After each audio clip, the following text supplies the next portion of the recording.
I say, if I'm going to stand there 18 hours in a dress of an iconic Disney princess, I deserve to be paid for every hour that it is streamed online. Rachel Zegler just found out that Disney is making a second reboot of Snow White, and she is absolutely furious.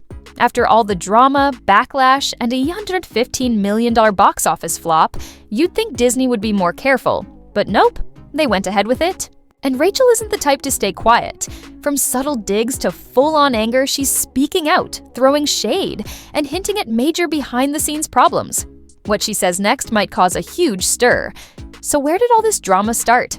Let's go back to October 2016. Disney announced they were working on a live-action Snow White and the Seven Dwarfs, which seemed like a bold move. They brought in Aaron Cressida Wilson to write the script, and added songwriters Benj Pasek and Justin Paul, the team behind La La Land and The Greatest Showman, to give it some musical flair. With that lineup, fans had big expectations. After all, how could a mix of glitter, jazz hands, and talking forest animals go wrong? Then, in May 2019, director Mark Webb joined the project. Some fans were excited, others were unsure. After all, swinging around New York with Spider-Man is one thing. Directing a fairy tale is something else entirely. Still, the movie kept moving forward, and things seemed promising. In June 2021, things heated up online when Disney announced that Rachel Zegler, the star of West Side Story, would be the new Snow White. Then in November, it got even more exciting. Gal Gadot, Wonder Woman herself, signed on to play the evil queen. She even said she was thrilled to go full villain, smirking in a long cloak while planning evil through her magic mirror. You're not playing Snow White. You're playing the iconic evil queen. Then came January 2022, and Disney dropped another surprise. There wasn't going to be a Prince Charming this time. Instead, they introduced a new character named Jonathan, a Robin Hood-type hero played by Andrew Burnap. It was clear Disney wanted to shake things up, but just as the cast was locked in and everything was ready to go, disaster struck in March 2022. A fire broke out on set. Thankfully, no one was hurt, but the damage caused major delays. Still, the crew pushed forward, and by July 2022, filming was back on track with big sets, dramatic lighting, and loads of green screen magic. Just when they thought filming was done, another issue popped up: test screenings. Audiences weren't loving it, and the feedback wasn't great. So in June 2024, they went back for reshoots, trying to fix things before the final cut. And then came the controversy. Actor Peter Dinklage spoke out, criticizing the whole idea of the Seven Dwarfs, saying it was outdated and offensive. That sparked even more debate about how the film was handling the classic story. You're progressive in one way, but you're still making that in backward story of seven dwarves living in a cave. What the are you doing, man? So, Disney hit the brakes. After all the backlash about the dwarfs, they said, okay, fine, they're magical creatures now. They even threw in some CGI to make things look cooler. But did that fix the issue? Not really. Some people in the dwarfism community still weren't happy.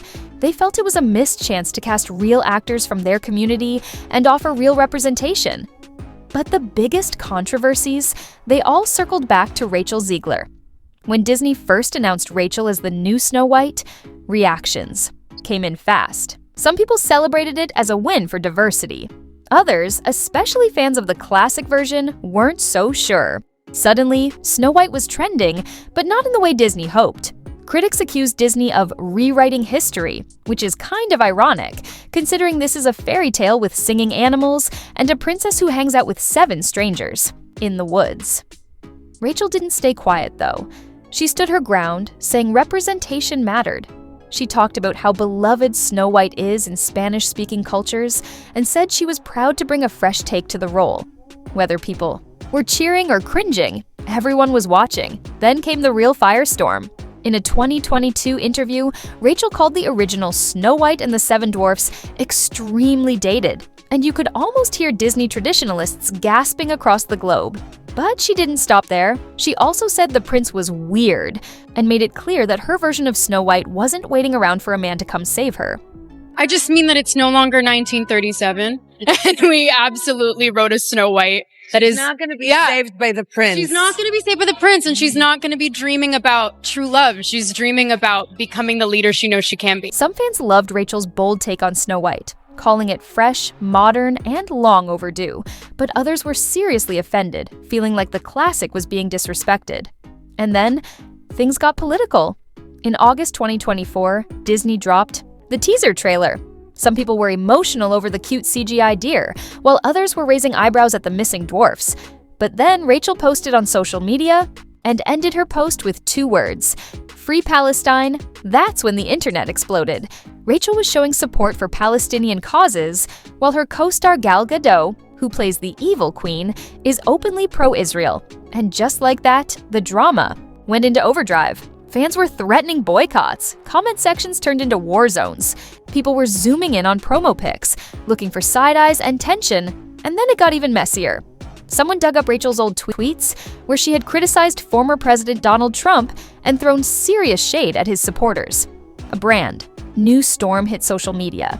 People were reposting her tweets, reacting with outrage or support, and arguing nonstop. The internet was basically on fire. By November 2024, Rachel had to apologize publicly. It was a lot.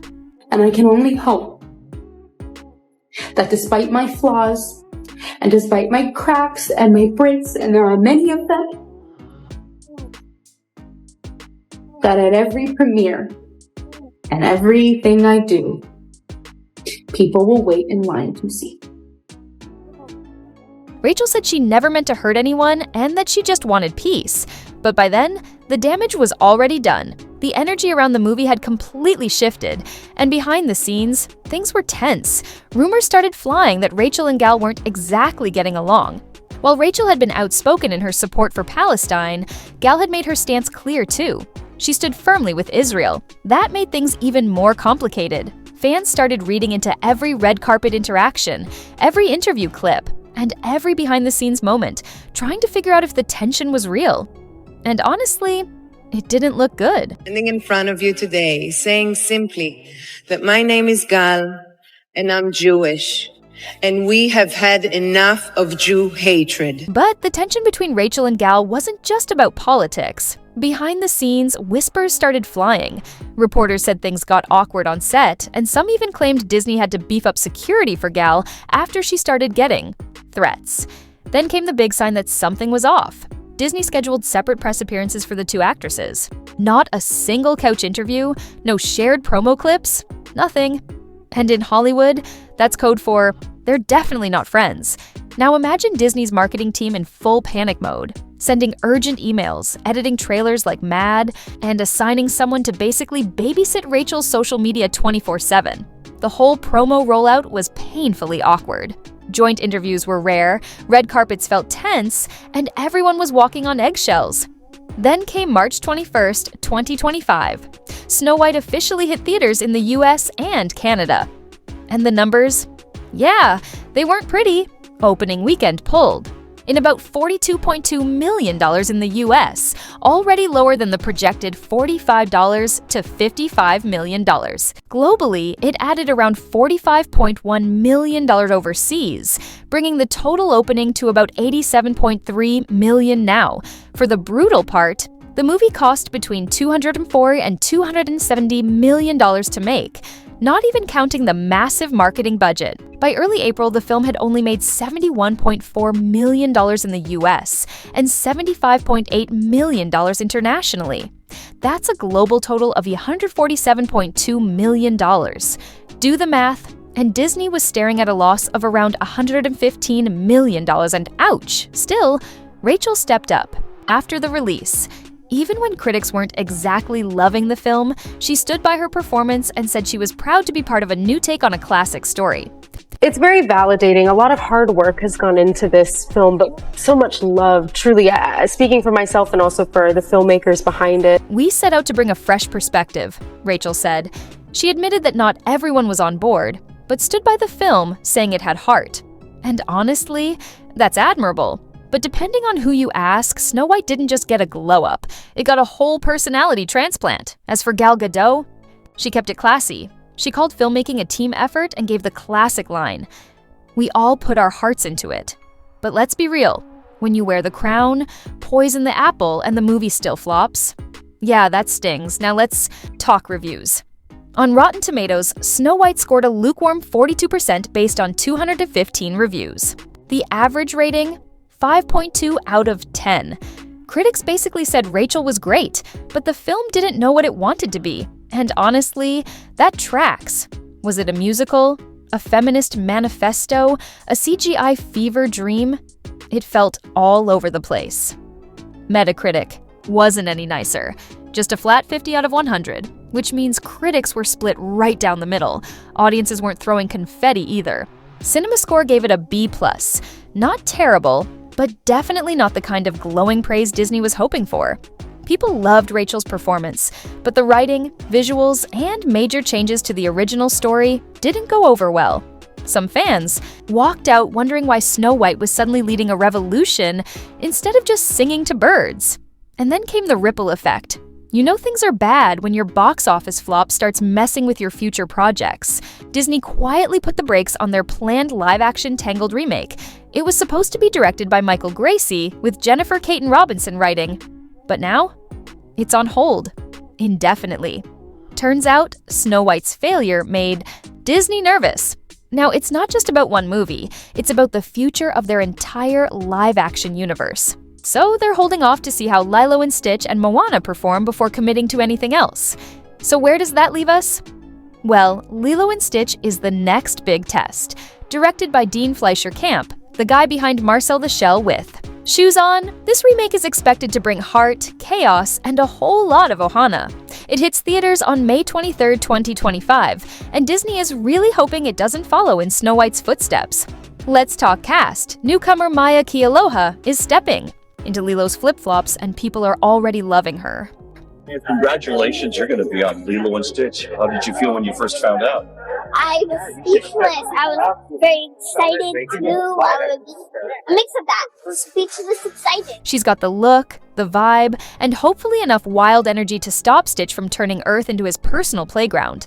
Sydney Agodong is playing Nani, and Kaipo Dudoit is David, the laid-back surfer guy who's been trying to flirt with Nani since, forever. But the real star power? Chris Sanders is back as the voice of Stitch. No one else can grumble, screech, and purr like him. So luckily, Disney didn't mess that up. The rest of the cast is full of personality. Zach Galifianakis as Jumba, Billy. Magnuson as the very confused Agent Pleakley, and Courtney B. Vance as Cobra Bubbles, the mysterious government guy you kind of have a crush on but can't explain why. And yes, they filmed the whole thing in Hawaii to keep the island vibes real. But filming wasn't easy. Between COVID and the Hollywood strikes, delays kept popping up. Still, they finished production by March 2024. Now, while Lilo and Stitch rides its way to release, another big wave is coming, Moana. The live-action version was announced in April 2023 and is set to premiere on July 10, 2026. With Thomas Kail directing, you can expect a visually stunning, emotionally powerful story with a few slow-motion stares across the ocean. Catherine Lagaaya, a newcomer with Samoan heritage, is playing Moana, and fans are loving it. People are praising Disney for keeping things culturally authentic. Honestly, she could just walk across a beach in silence and the internet would still cry. But the real headline?